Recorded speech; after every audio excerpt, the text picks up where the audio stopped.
लाल किताब सभी लोगों को दिखा रहा हूँ। लाल किताब की कुछ टिप्स, एक पेज, कुछ शब्द। जैसे आज का क्या है, प्रथम लेसन में कुछ बातें बताई जाएंगी, लगभग 10 शब्द, 50 शब्द, 100 शब्द, इच्छा अनुसार जितना हो पाएगा। पृष्ठ 9 तक आज कितना बताएंगे? पृष्ठ 9 तक बताएंगे। लिखना है नहीं, लेकिन समझना है।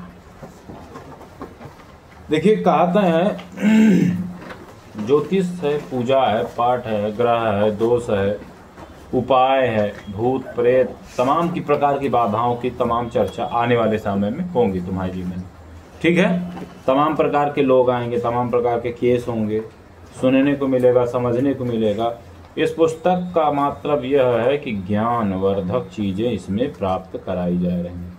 क्या समझ रहे हैं? हाँ, जैसे पहला चीज, अतः अब यहाँ प्रत्येक स्त्री पुरुष के द्वारा किए जाने योग्य ग्रह दोष सामक अनिवार्य कार्य, व्यवहार आदि को यहाँ बतलाया जा रहा है। दोष जो होते हैं, जो कुंडली के दोष होते हैं, वो सबसे ज्यादा यदि किसी चीज में जाते हैं तो वो नियम करने से, अनुशासन में रहने से, विधिवत कार्य करेंगे तो बदलाव आता है। ठीक है, देखो पहला नियम चाहो तो लिख सकते हो, चाहो तो बोल सकते हो, लेकिन मैं बोलूंगा, पहले समझ लेना है, सुनना है। पहले कहते हैं गुरु की बात या किसी की बात हमें पूरी सुननी चाहिए, फिर जवाब देना चाहिए, फिर प्रश्न करना। प्रतिदिन प्रातः काल ब्रह्म मुहूर्त में उठकर भगवान श्री हरि, विष्णु आदि देवताओं का स्मरण करना चाहिए। दिन में उत्तर की तरफ मुख करके मल मूत्र का त्याग करना चाहिए, और रात्रि में दक्षिण मुख होकर मल मूत्र का त्याग करना उचित, और दोनों संध्याओं में, दोनों शाम दिन की भांति उत्तराभिमुख होकर मल मूत्र त्याग करना चाहिए। ये बातें अभी मैं लिखवा भी दूंगा, पूछूंगा भी, प्रश्न भी मेरे रहेंगे। आगे, मार्ग पर ध्यान देना है, मार्ग पर, जल में तथा गली में भी कभी मलादि त्याग नहीं करना चाहिए। मल समझते हो ना, शौच इत्यादि। सदा तिनके से पृथ्वी को ढक कर उसके ऊपर मल त्याग करना चाहिए। ये शास्त्रवत विधान।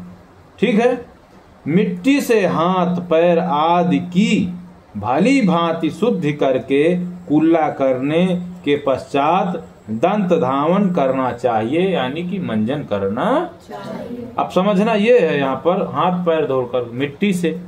तो गृहस्थ जीवन में अब तो बहुत सारी चीजें, दवाई वो भी बन गई, हाथ धुलने के लिए बन गए कि नहीं बने? हाथ का जो धुलने वाला है, क्या क्या है?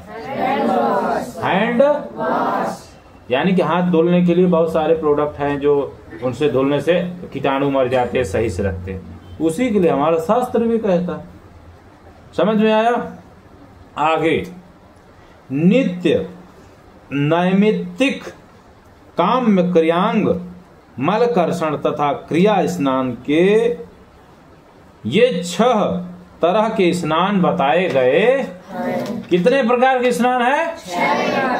6। 5 1 6। जो स्नान नहीं करता उसके सब कर्म निष्फल हो जाते हैं, इसलिए प्रतिदिन प्रातः काल स्नान करना चाहिए। कुएं से निकाले हुए जल की अपेक्षा भूमि पर स्थित जल पवित्र होता है। उससे पवित्र झरने का जल होता है, उससे पवित्र झरने का जल होता है, उससे भी पवित्र सरोवर का जल तथा उससे भी पवित्र नदी का जल बताया जाता है। तीर्थ का जल उससे भी पवित्र होता है और गंगा का जल तो सबसे पवित्र माना गया है। पहले जलाशय में गोता लगाकर शरीर का मैल धो डालना चाहिए, फिर आचमन करके जल से मार्जन करना चाहिए। जल सिंचाई से ना छिड़कना। यहाँ मार्जन करने योग्य मंत्र बता दिए जा रहे हैं और मंत्र भी मैं आप बता दूंगा कि वो किस प्रकार हैं, समझना है, ठीक है। थोड़ा सा जैसे ओम हिरण्यवर्णा शुचय, ये सब मंत्र है, ठीक है। वैद में जब पढ़ेंगे तो आ जाएगा। सन्नो देवी रविष्टय, पता है कि नहीं पता है? हाँ, ये आदि 3 ऋचाएं हैं। आपो हिष्ठा मयो भुवा, पढ़ते हो कि नहीं पढ़ते? यजुर्वेद का मंत्र 36वें अध्याय के 14वें मंत्र से 16वें मंत्र तक 3 ऋचाएं तथा इदमापह यजुर्मंत्र के मार्जन किया जाता है। तत्पश्चात जलाशय में डुबकी लगाकर जल के अंदर ही जप करना चाहिए। उसमें अघमर्षण सूक्त तथा द्रुपदा दिवमुचाना पढ़े हो ना जी? यजुर्वेद का ही मंत्र है। अब सहस्र शीर्षा पढ़े हो कि नहीं पढ़े हो? बहुत सुंदर। 31 आदि पुरुष सूक्त का जप पाठ करना, ये पाठ मंत्र बोले जाते हैं। विशेषतः गायत्री का जप करना उचित, जो प्रतिदिन हम लोग सुबह करते हैं कि नहीं करते? अघमर्षण सूक्त में भाववृत्त देवता और अघमर्षण ऋषि हैं, उसका छंद अनुष्टुप है। उसके द्वारा भाववृत्त भक्ति पूर्वक वर्ण किए हुए श्री हरि विष्णु का स्मरण होता है। उसके बाद वस्त्र बदलकर भीगी धोती निचोड़ने के पहले ही देवता और पितरों का तर्पण करना चाहिए। पुरुष सूक्त यजुर्वेद में 31वें अध्याय के द्वारा जलांजलि देना चाहिए। तत्पश्चात अग्निहोत्र करना चाहिए। तत्पश्चात अपनी शक्ति के अनुसार दान देकर योगक्षेम की सिद्धि के लिए परमेश्वर की शरण जाना चाहिए। बहुत सुंदर। आगे है कि आसन, शैया, सवारी, स्त्री, संतान और कमंडलू ये वस्तुएं अपनी ही हों तभी अपने लिए शुद्ध मानी गई है। दूसरों की उपरोक्त वस्तुएं अपने लिए शुद्ध नहीं होती। कितनी बड़ी बात कर। राह चलते समय यदि सामने से कोई ऐसा पुरुष आ जाए जो भार से लदा हुआ कष्ट पा रहा हो तो स्वयं हटकर उसको जाने के लिए मार्ग दे देना चाहिए। कितना शास्त्र, हमारे जो शास्त्र हैं कितना अच्छे नियम बताए हैं कि कोई मान लीजिए भार वह खा रहा है, बोझ लिया है सर में, गांव में चारा वारा लिए रहते कि नहीं लेते? अन्न जो ढोते हैं, लाते हैं गेहूं चना कुछ भी जो खेतों से, तो क्या करना चाहिए? हमें स्वयं हट जाना चाहिए और उन्हें मार्ग दे देना चाहिए। और सुंदर। अब यहाँ पर इसी तरह गर्भिणी स्त्री तथा गुरुजनों को भी मार्ग दे देना चाहिए। उनको जाने के लिए पहले अवसर देना चाहिए। उदय और अस्त के समय सूर्य की तरफ नहीं देखना चाहिए। जल में भी उनके प्रतिबिंब की तरफ दृष्टिपात नहीं करना चाहिए। और कोई नग्न अवस्था में है या कुआं है या हत्या के स्थान और पापियों को नहीं देखना चाहिए। कपास, रुई, हड्डी, भस्म तथा घृणित वस्तुओं को न लांघें। क्या करना है? नहीं कूदना है, फांदना नहीं। कपास है, रुई है, हड्डी है, हड्डी कहीं पड़ी हो तो उसको ऐसे पांव डाक करके नहीं जाना चाहिए, बगल से निकालना चाहिए। भस्म है, भस्म समझ रहे हो ना? भस्मी, मरने वाला के भी भस्म होती है, जो जल जाता है उसका भी भस्म बोलते हैं। घृणित वस्तुएं जो अशुद्ध वस्तुएं हैं। दूसरे के अंतःपुर और खजाना गृह प्रवेश में नहीं करना चाहिए। समझ गए? किसी का गोपनीय जगह घर हो, अंतःपुर हो और कहीं खजाना रखा हो, पैसा रखा हो, उसका सामान रखा हो, तो हमें उसके घर में नहीं जाना चाहिए। दूसरे के दूत का काम नहीं करना चाहिए। दूसरे के दूत का काम जैसे किसी ने कहा कि जाओ फला व्यक्ति को ये कह करके, तो हमें क्या करना है? नहीं करना है। और यहां पर बात दूसरी, टूटी फूटी नाव वृक्ष और पर्वत पर ना चढ़ें। कहां नहीं करना है? नहीं चढ़ना चाहिए। क्यों नहीं चढ़ना चाहिए? क्योंकि नाव टूटी है, जब हम उसका लापरवाही करेंगे तो क्या हो जाएगी? डूब जाएगी। पेड़ टूटा है, अगर उसमें गए तो नीचे आए, फिर जानकी कुंड जाओगे या बड़े हॉस्पिटल रिफर हो जाओगे, फिर क्या होगा? जानबूझ करके परेशानी लेना, उसको क्या बोलते हैं? परेशानी नहीं लेना है। आगे कह रहे हैं कि अर्थ, गृह और शास्त्रों के विषय में कौतूहल रखें। धन के विषय में, घर के विषय में और शास्त्रों के विषय में कौतूहल होना चाहिए। ढेला फोड़ने, तिनके तोड़ने और नख चबाने वाला मनुष्य नष्ट हो जाता है।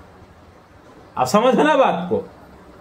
ढेला कहीं पड़ा पत्थर को ऐसे कूच रहे हो, कूचने से क्या होगा? कोई अर्थ है उसमें?